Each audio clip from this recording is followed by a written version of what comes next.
तो बीपीएससी और हम पे आज साप्ताहिक समसामयिक फैक्ट्स को पढ़ लेते हैं। तो इसमें पहला फैक्ट है, ये एक वीक का है। तो पहला फैक्ट है, हाल ही में किस मंत्रालय ने विभिन्न गैर सरकारी संगठनों के विदेशी योगदान यानी कि विनियमन अधिनियम FCRA 2010 के तहत पंजीकरण को रद्द कर दिया है। यह रद्द किया गया है गृह मंत्रालय के द्वारा। विभिन्न गैर सरकारी संगठन जो थे, जितने भी NGOs थे, उनके विदेशी योगदान अधिनियम के तहत इनके पंजीकरण को रद्द कर दिया गया है। आगे है, हाल ही में पंजाब वन और वन्यजीव संरक्षण विभाग ने world wide fund for nature India के सहयोग से व्यास संरक्षण रिजर्व में कितने घड़ियाल छोड़े हैं। तो कुल मिलाकर के 24 घड़ियाल छोड़े गए हैं व्यास संरक्षण रिजर्व में। ठीक है। आगे है, एशियाई विकास बैंक अर्थात ADB पूरे भारत में शहरी सेवाओं तक पहुंच में सुधार के लिए कितने मिलियन डॉलर का ऋण प्रदान करेगा। आंसर हो जाएगा 350 मिलियन डॉलर का। आगे है, ओडिशा के मुख्यमंत्री नवीन पटनायक ने किस नदी पर टी सेतु का उद्घाटन किया है। टी सेतु, टी शेप का यह बना हुआ है, यह ब्रिज है। तो इस टी सेतु का उद्घाटन किया गया है ओडिशा के मुख्यमंत्री नवीन पटनायक के द्वारा महानदी पर। ठीक है, महानदी पर। आगे है, राष्ट्रीय गणित दिवस यानी कि नेशनल मैथमेटिक्स डे किस दिन मनाया जाता है। नेशनल मैथमेटिक्स डे मनाया जाता है 22 दिसंबर को। हाल ही में किस राज्य में 3 नए जिले बनाने की घोषणा की गई है। यह नागालैंड में ऐसी घोषणा की गई है। नागालैंड में 3 नए जिले बनाए जाएंगे। आगे है, देश के किस शीर्ष क्यू खिलाड़ी ने राष्ट्रीय बिलियर्ड्स खिताब को 11वीं बार जीत लिया है। तो राष्ट्रीय बिलियर्ड्स खिताब को कुल मिलाकर के 11वीं बार जीता है पंकज आडवाणी ने। ठीक है, ये बिलियर्ड्स के खिलाड़ी हैं, बिलियर्ड्स खेलते हैं। नेक्स्ट है, हाल ही में किस संस्था ने दावोस में अपनी वार्षिक बैठक को स्थगित करने का फैसला किया है। दावोस में अपनी वार्षिक बैठक को स्थगित करने का फैसला किया है विश्व आर्थिक मंच ने। विश्व आर्थिक मंच ने। ठीक है, नेक्स्ट पे चलते हैं। नेक्स्ट है, भारतीय उद्योग परिसंघ द्वारा किस IIT संस्थान को इनोवेटिव संस्थानों में प्रथम स्थान दिया गया है। किस IIT को इनोवेटिव संस्थानों में प्रथम स्थान दिया गया है। आंसर हो जाएगा IIT रुड़की। ठीक है, रुड़की को इनोवेटिव संस्थानों में प्रथम स्थान दिया गया है। किस सरकार ने ट्रांसजेंडरों को पुलिस में 1% आरक्षण देने की घोषणा की है। 1% आरक्षण देने की घोषणा कनाडा की सरकार ने की है। ट्रांसजेंडरों को पुलिस में 1% का आरक्षण दिया जाएगा। किस देश ने सतह से सतह पर मार करने वाली कम दूरी की बैलिस्टिक मिसाइल प्रलय का सफल परीक्षण किया है। तो सतह से सतह पर मार करने वाली प्रलय मिसाइल है, इसका सफल परीक्षण भारत ने किया है। किस देश ने 19 दिसंबर 2021 को घोषणा की कि वह सिनेमाघरों में रिलीज होने वाली फिल्मों पर अब सेंसर नहीं लगाएगा। तो ऐसी घोषणा UAE के द्वारा की गई है। भारत में हर साल किस तारीख को राष्ट्रीय किसान दिवस यानी कि नेशनल फार्मर्स डे मनाया जाता है। नेशनल फार्मर्स डे 23 दिसंबर को हर साल मनाया जाता है। न्यायमूर्ति संजय कुमार मिश्रा को किस उच्च न्यायालय का कार्यवाहक मुख्य न्यायाधीश नियुक्त किया गया है। तो संजय कुमार मिश्रा को कार्यवाहक मुख्य न्यायाधीश उत्तराखंड का बनाया गया है। उत्तराखंड उच्च न्यायालय का कार्यवाहक मुख्य न्यायाधीश बनाया गया है न्यायमूर्ति संजय कुमार मिश्रा को। आगे है, हुरून रिसर्च इंस्टीट्यूट की एक रिपोर्ट के अनुसार अमेरिका एवं चीन के बाद यूनिकॉर्न कंपनियों के मामले में कौन सा देश तीसरे स्थान पर पहुंच गया है। तो इसमें आंसर हो जाएगा भारत जो है यह तीसरे स्थान पर पहुंच गया है अमेरिका और चीन के बाद। ठीक है, यूनिकॉर्न कंपनियों के मामले में। नेक्स्ट है, हाल ही में किस राज्य के मुख्यमंत्री ने भगवान कृष्ण बलराम जगन्नाथ रथ यात्रा को एक वार्षिक राज्य उत्सव घोषित किया है। तो वार्षिक राज्य उत्सव पंजाब के मुख्यमंत्री ने किया है भगवान कृष्ण बलराम जगन्नाथ रथ यात्रा को। ठीक है, आगे है, केंद्र सरकार ने किस कैटेगरी में महिला कमांडो को शामिल करने की घोषणा की है। तो महिला कमांडो को Z+ कैटेगरी में शामिल करने की घोषणा की है केंद्र सरकार ने।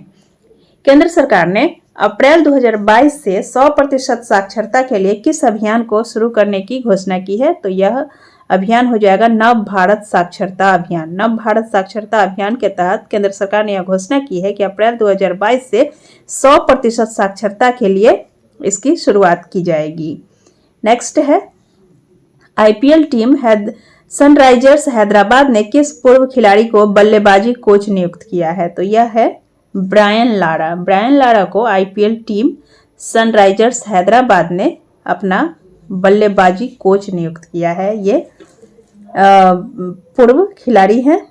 नेक्स्ट है, किस राज्य के मुख्यमंत्री ने राज्य के दुर्गम और पिछड़े क्षेत्रों में स्वास्थ्य सेवाएं उपलब्ध कराने हेतु मुख्यमंत्री वायु स्वास्थ्य सेवा एयर एम्बुलेंस की शुरुआत की है? एयर एम्बुलेंस की शुरुआत की गई है उड़ीसा में, और उड़ीसा के मुख्यमंत्री ने इसकी शुरुआत की है राज्य के दुर्गम और पिछड़े क्षेत्रों में स्वास्थ्य सेवाएं उपलब्ध कराने हेतु।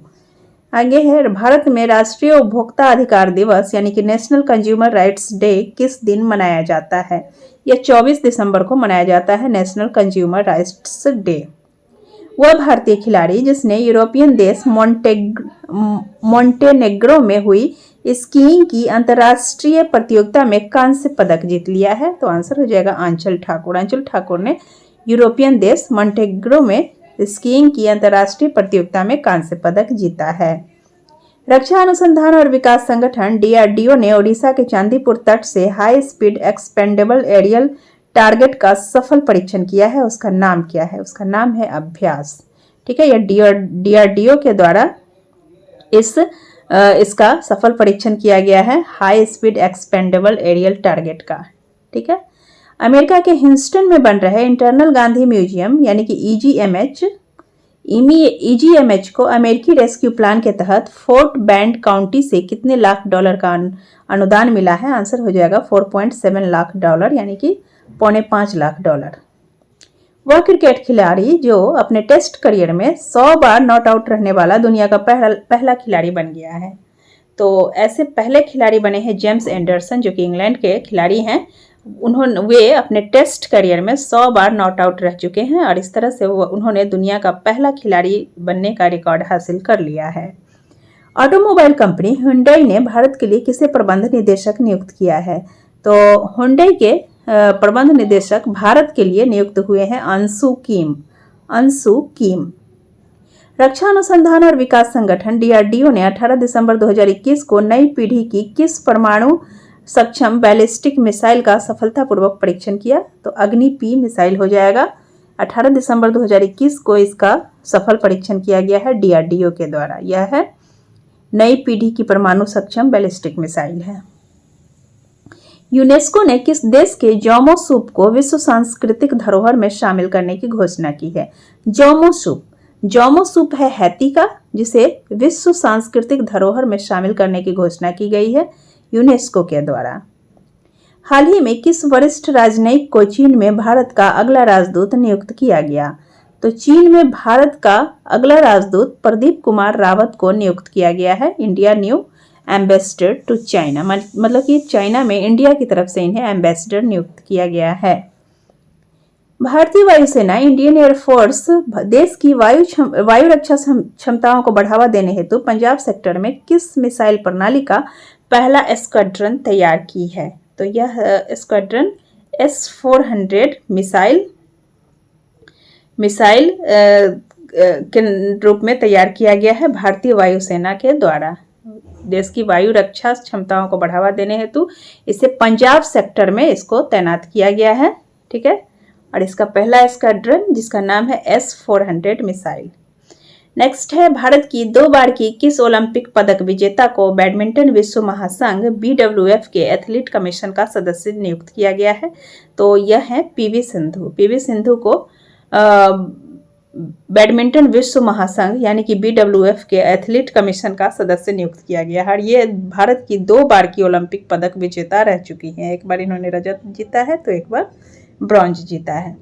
नेक्स्ट है, वह राज्य जो 100% कोविड टीकाकरण का लक्ष्य प्राप्त करने वाला पहला केंद्र शासित प्रदेश बन गया है। तो ऐसा पहला केंद्र शासित प्रदेश बन गया है अंडमान निकोबार, जो इसने 100% कोविड वैक्सीनेशन करवा चुका है। यह उत्तर पश्चिमी पाकिस्तान में पाकिस्तानी और इतालवी पुरातत्वविदों के एक संयुक्त दल ने बौद्ध काल के कितने साल पुराने यानी कि टेम्पल ऑफ बुद्धिस्ट एक मंदिर की खोज की है? तो यह 2300 साल पुराना एक मंदिर है जिसे उत्तर पश्चिमी पाकिस्तान में ढूंढा गया है।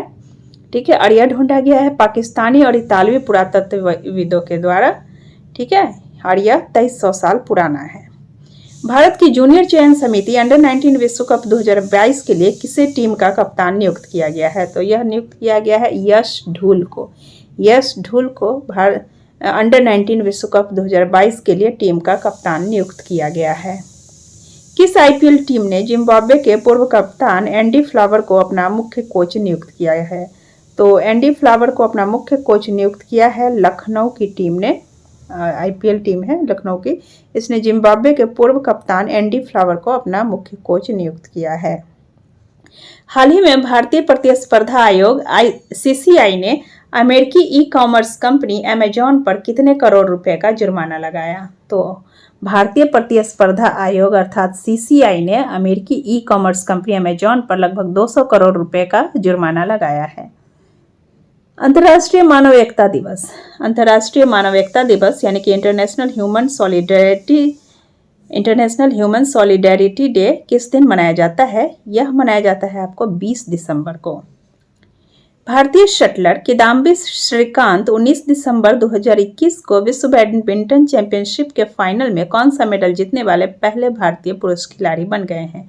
तो किदाम्बी श्रीकांत को रजत पदक दिया गया है विश्व बैडमिंटन चैंपियनशिप के फाइनल में। ठीक है, वह शहर जिसने दुनिया की सबसे लंबी बांसुरी जो कि 16 फुट 6 इंच की है उसको बनाने का रिकॉर्ड अपने नाम किया है।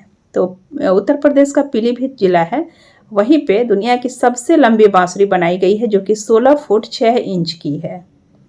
उत्तराखंड के मुख्यमंत्री पुष्कर सिंह धामी ने किसे राज्य का ब्रांड एम्बेसडर बनाने की घोषणा की है? तो उत्तराखंड के मुख्यमंत्री पुष्कर सिंह धामी हैं और इन्होंने ऋषभ पंत को राज्य का ब्रांड एम्बेसडर बनाने की घोषणा की है। तो इस तरह से ये साप्ताहिक करंट अफेयर्स का ये सेशन समाप्त होता है। नेक्स्ट में फिर आपसे मुलाकात होगी, तब तक के लिए देखते रहिए बीपीएससी और हमको। धन्यवाद।